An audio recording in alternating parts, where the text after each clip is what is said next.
En tout cas, ça c'est quelqu'un. Je suis allée à des conférences d'écrire, je ne sais plus lequel d'écrire, au début des années 80 à Bruxelles. J'ai été presque violentée tellement c'était comment dire, contraire à nos codes habituels. Au fond, il parlait déjà de la désindustrialisation. Aller à l'envers, vous voyez. Nous, on a grandi avec cette idée continue depuis le christianisme, qu'on va aller toujours mieux de faire mieux demain, que demain ce sera mieux, vous voyez, cette idée de progrès. Et là, il commençait à dire qu'on s'était peut-être un peu trompé et qu'il fallait envisager autrement les choses.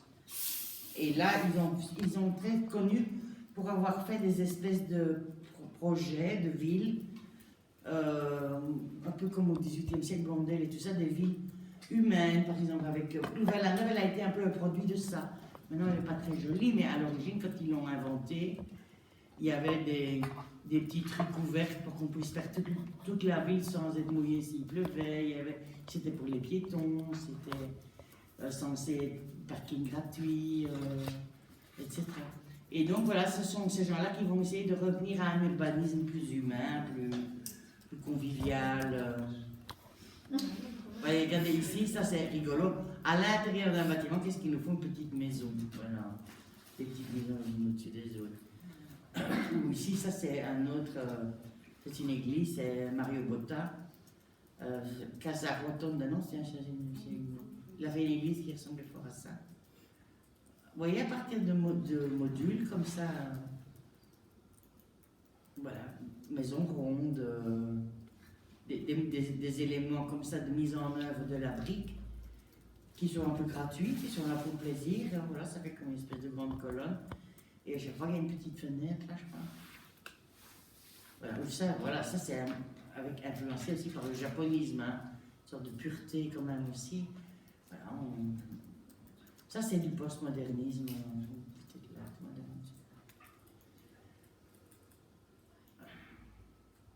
Voilà, Robert Venturini fait des choses comme ça.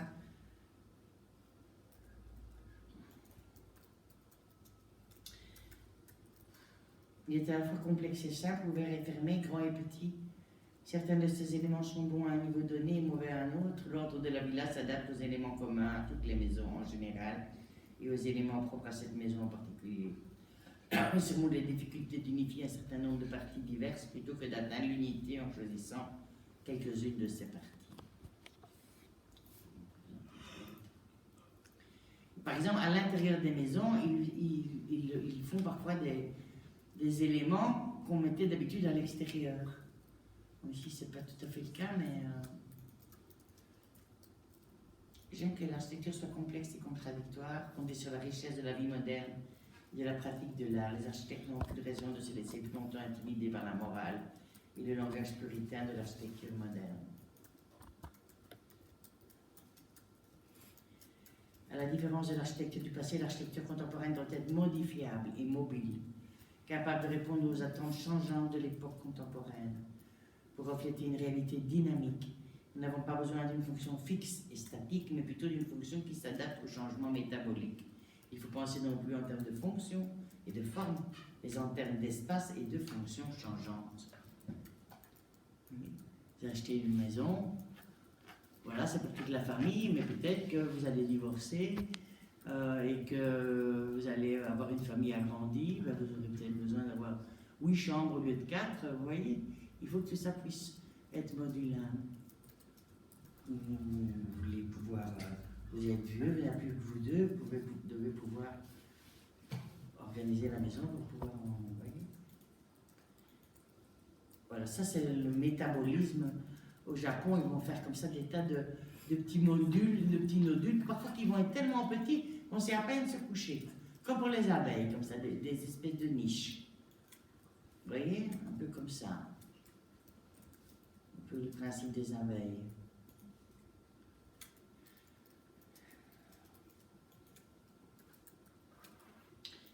Donc, les postmodernes veulent l'historicisme, tandis que les modernistes, ils voulaient quelque chose d'international pour tous les êtres humains. Donc, la colonne grecque, stylisée, tronquée, déformée, mais symboliquement présente dans beaucoup d'œuvres postmodernes. Et donc on va les retrouver, la colonne grecque aussi chez les Japonais aussi, hein. Ça c'est un peu rigolo quand même. Là, ici vous voyez carrément une installation de tissu, c'est ce qui nous fait une espèce de temple dorique. Hein.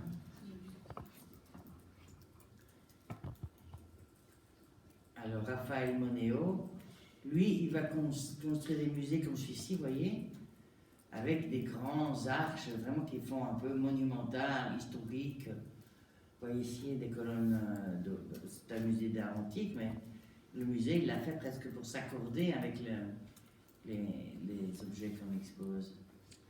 Rien de ce qui est vieux ne renaît ni ne disparaît complètement, a déclaré Alto, et tout ce qui a été reparaît sous une forme nouvelle. Donc le vernaculaire, la multiplication des connotations locales, donc qui tient compte du paysage, du climat, de la culture, voilà, l'universel et le local. Chaque société possède ce qu'on appelle une image du monde. Cette image est enracinée à la structure inconsciente de la société et requiert une conception spécifique du temps pour la nourrir. C'est Ottavio Paz qui a écrit ça. Les idéaux inspirés par la notion même de modernité ont transcendé frontières, castes et croyances. Ça, c'est quand même quelque chose qu'on n'a pas perdu de vue, mais c'est vrai. Ce modèle d'architecture, salle de ligne de béton peut-être, mais en attendant, le modèle c'est passé outre les frontières, outre les castes, regardez en Inde et tout ça, et les croyances aussi. Un building, ça n'est pas catholique ou protestant ou que sais-je. Hein. Et les formes inédites ainsi engendrées ont propagé se sont frottées à des traditions locales. Voilà, donc l'idée c'est d'essayer de rapprocher le local, le régional, l'international, le nouveau, l'ancien, et de se refabriquer une nouvelle identité sur mesure au fond.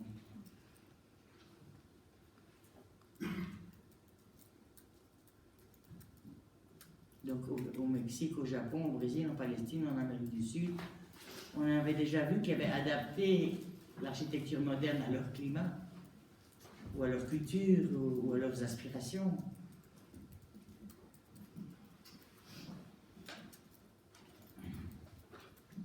Par exemple, il y en a un magnifique au Mexique qui s'appelle Luis Barragan. C'est un peu l'architecture très moderne, très simple, mais avec des couleurs, évidemment, mexicaines. Ou Kenzotan, je vous ai déjà montré, Niemeyer pour le brésilien, on l'a vu, Niemeyer, vous vous rappelez, c'était église en forme de prière comme ça. Et il y a le turc Sedat Aki Eldem aussi. Donc voilà, on discute régionalisme, universalisme, civilisation ancienne, civilisation prestigieuse. Ici, c'est une architecture de Buyukada.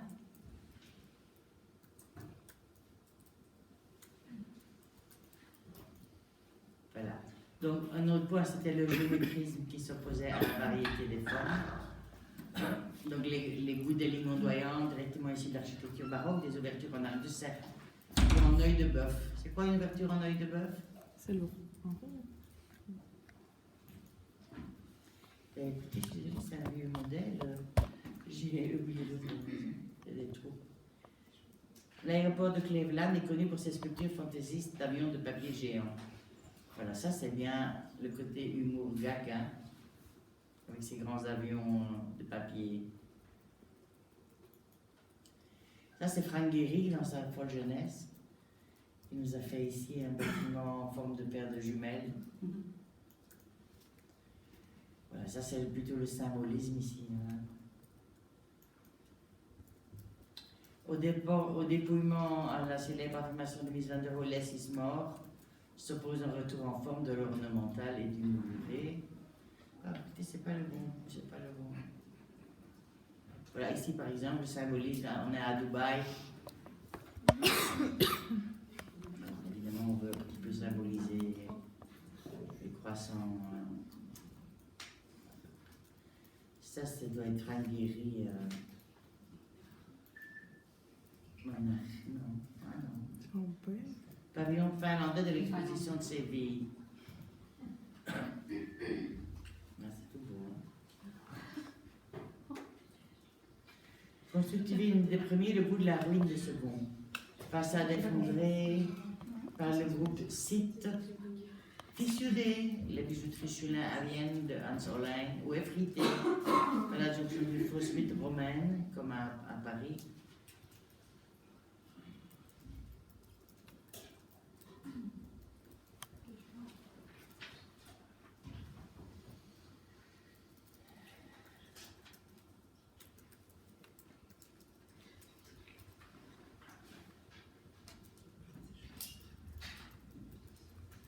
Voilà, on commence à avoir un nouveau romantisme au départ des ruines et des anciens bâtiments.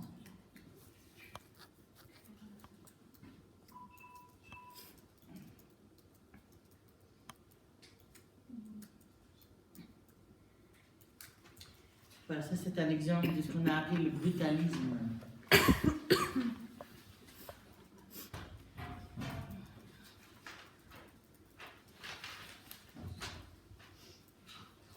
Voilà, c'est comme je vous expliquais, c'est comme ce mur, où le mur montre les traces de décoffrage de plaques de bois dans lesquelles on a coulé le béton. Hein.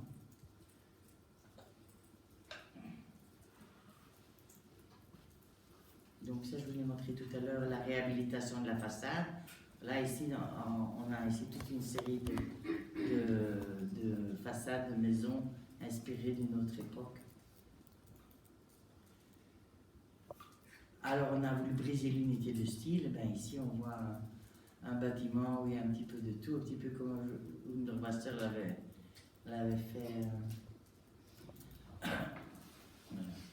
Ça, on peut le mettre aussi dans l'architecture postmoderne, parce qu'un building avec un petit toit pentu comme ça, un faux œil de bœuf, et une division tout à fait qui n'a rien à voir avec comment dire, la structure, ni les bureaux qu'il y a derrière chaque fenêtre, ou voilà, qui est une façade composée à la limite sur papier, sans s'inquiéter de ce qu'il y a de l'autre côté de la façade, hein, juste esthétiquement ou décorativement. La serrienne, c'est un système petit, vous voyez, et puis grand, et puis trois petits. C'est Serlio, ça vient de Serlio, un architecte de la Renaissance, qui a imaginé ça dans la structure classique. Et ici, ils vont adapter ça, par exemple, à un gratte-ciel. Ici, la TT gratte-ciel conçu par Philip Johnson. Philip Johnson, qui est un élève de M. Misandro.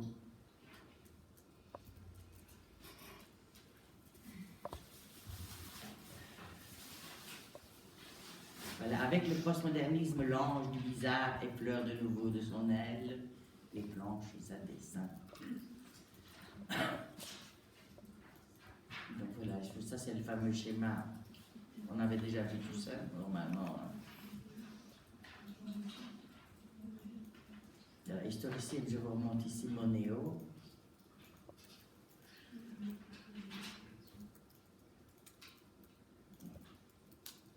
Ça serait bien Alvarado. Non. Joan Navarro, pas de. Toujours Monéo. Vous voyez, s'il y a un grand mur comme ça c'est du modernisme pur. Mais vous voyez qu'à l'intérieur, on s'amuse. Est-ce qu'elles sont en suspens ou est-ce qu'il y a un verre? C'est du verre? Où ça là? Oui, on dirait que ça flotte. Mais... Ah, ici, non, c'est parce qu'il y a un petit plan d'eau. Ah, c'est du verre. Vous faites 1 centimètre d'eau, il y avait ça chez Scarpa pas mal aussi. Et ça vous réfléchit tout, ça fait des effets assez formidables. Scarpa il faisait souvent une simple bande comme ça, de cette largeur-là. Et oui, c'était très intéressant. Ben voilà, vous voyez, ici, on a intégré une arcade romane, un poteau en béton lissé. Là, c'est du bois. Ici, vous voyez, ce sont des faux plafonds pour le son, j'imagine. Ben, ici, vous avez le mélange un peu de toutes ces époques comme ça qui se succèdent. ici, on a un bâtiment technologique, je dirais presque, hein, vous voyez bien. Ce sont des piliers d'acier, probablement. Et celui-là, très, très connu aussi. Vous voyez, vous avez tous déjà monté une petite étagère Ikea, et à l'arrière, vous devez fermer de cette manière-là pour que ça tienne. Voilà, c'est pas... On réfléchit de la même façon pour construire une petite armoire que pour construire un grand building, à peu près. Et ça, c'est pour casser les vents. Hein. C'est toute une intelligence au niveau des vents. Hein. Voilà, Sterling. Tout ça, ça ne peut plus être moderniste. Regardez la hauteur de la porte de ce building. Vous voyez ça? C'est fait pour s'accorder avec le building, mais c'est pas fait parce qu'on a besoin d'une porte si haute. Hein. Vous voyez qu'on est de nouveau dans le symbolisme là. Vous comprenez ça? Et ça couvre bien entendu plusieurs étages. Donc on compose un... Regardez à l'intérieur, on sent bien que c'est l'élève de M. Mies van der Rohe, avec sa qualité de matériaux, ce soin dans les détails, c'est toujours la perfection. Hein. Regardez un building comme celui-là, rond, vous voyez, ça c'est complètement stupide par rapport à, je ne sais pas si on va voir l'image suivante, voilà. Voilà une colonne en marbre comme ça. Pourquoi ça a quelque chose que je dis stupide? La plaque de marbre là, elle doit venir de comment on va la trouver? On va la plier, la plaque de marbre, pour qu'elle suive cette courbe-là. Non, ça veut dire qu'on doit partir d'un bloc comme ça pour sculpter une plaque de marbre courbe, vous êtes d'accord? Vous imaginez les tonnes de marbre qu'il a fallu pour recouvrir ces colonnes de béton de marbre? Ça aurait rendu les architectes modernistes fous, ça. Comprenez? Voilà, ici, ça maintenant, à Bruxelles, on a maintenant des triples et des quadruples, depuis qu'il y a eu les attentats, des triples et des quadruples de couloirs protecteurs, si vous voulez, si jamais... Et vous voyez qu'on y a amené la végétation. Ça, c'est toujours Michael Graf, on est en 80-82.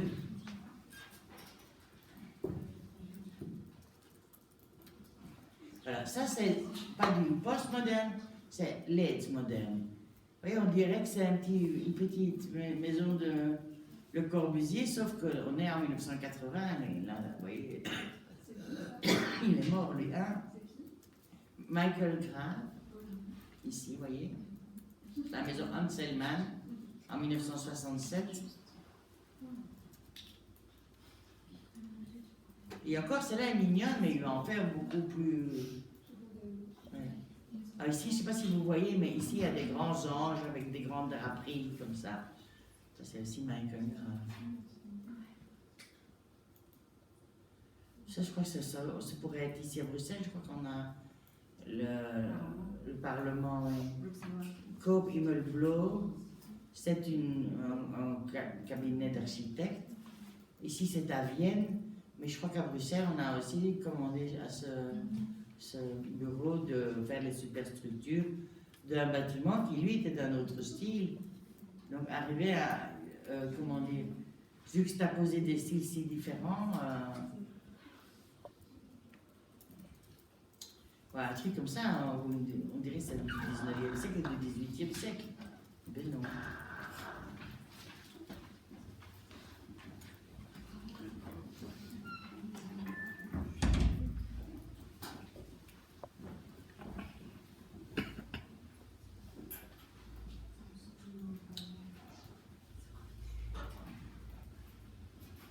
Alors, évidemment, chez les Japonais, on souligne, hein, avec une côte, avec un... Alors, ici, très célèbre et très typique aussi, la maison Kushino à l'intérieur. Ça, c'est le livre moderne? C'est-à-dire? C'est aussi le livre moderne, ça? Ah non. Je crois pas. Je sais pas. Oui, là, tout à l'heure, mon article de dictionnaire l'avait mis dedans, c'est pour ça qu'il y est. Mais c'est pas très ni ludique, ni. Enfin, il n'y a quasiment pas de fenêtre, c'est intérieur, c'est très pur. C'est du béton tout simple, on voit les attaches de chaque plaque, c'est d'ailleurs caractéristique ici. Et donc, il arrive à créer un monde de silence dans des villes qui sont très très bruyantes.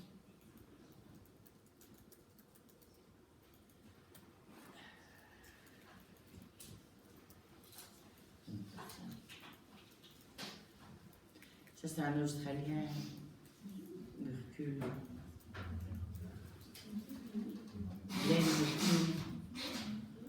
Lui, il a imaginé pour différentes zones climatiques des bâtiments à l'ossature métallique qui puissent aussi être fabriqués comme ça et pourtant de grande qualité.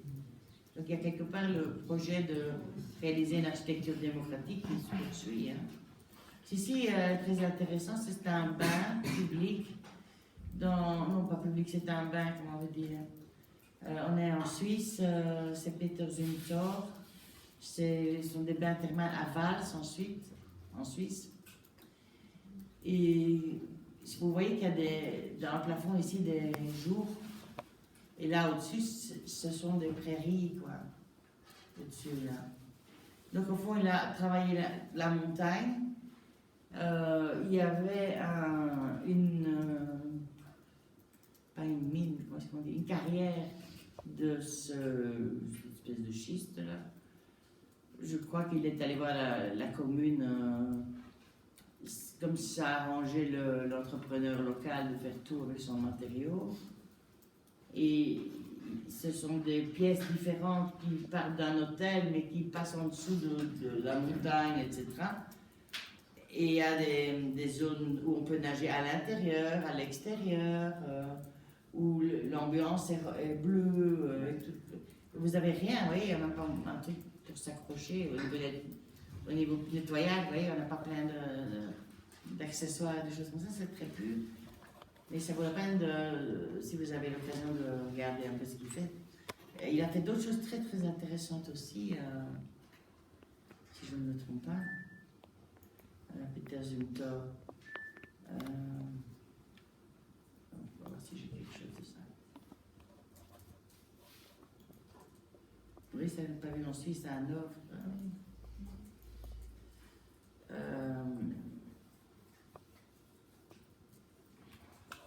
Oui, en tout cas, il rejette le kitsch. Hein. Ce n'est pas un postmoderne dans le sens kitsch.